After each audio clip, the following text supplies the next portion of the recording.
Have you ever wondered what happens when guns and drugs collide? And no, I'm not talking about an episode of Breaking Bad or every second movie from Hollywood. No, I'm talking actually about a Supreme Court case called the United States versus Hemani. So the court is actually weighing up whether a Texas man, Ali Daniel Hemani, could be prosecuted for keeping a firearm while admitting to using marijuana regularly. Under a federal law, any unlawful user of illegal drugs is barred from gun ownership, a rule born in the 20th century. Well, today, roughly half of the country has legalized cannabis in some form. In fact, here in Washington state, it's been legal for many, many years. I mean, the truth is, millions use marijuana and millions also use guns. Those groups overlap. And the ACLU warns that the law gives federal prosecutors essentially a blank check, leaving many lawful cannabis users at risk of a felony merely for gun ownership. Last year, a Texas federal judge tossed out Hemani's case, and the Fifth Circuit, well, they agreed, citing the Bruen case's demand that gun restrictions be rooted in historical tradition.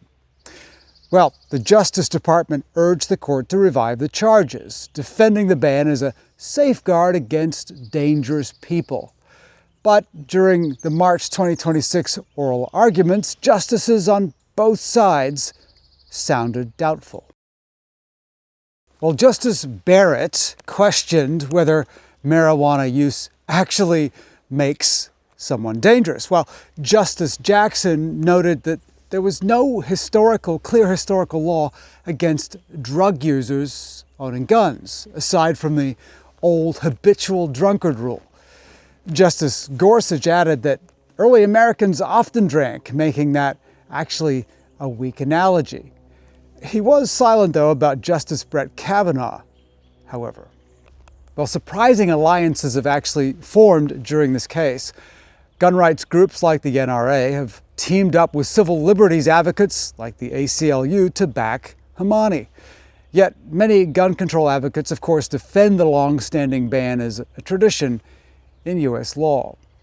So why does this actually matter? Well, look, if the court upholds Hemani, decades of federal rules could shift, allowing millions of cannabis users to own guns where it's legal. Now, if the court rules for the government, it would signal that federal cannabis use can cut off important Second Amendment protections. This is an important case. And by the way, if you've enjoyed this video, please consider liking the video and subscribing to the channel. Thanks.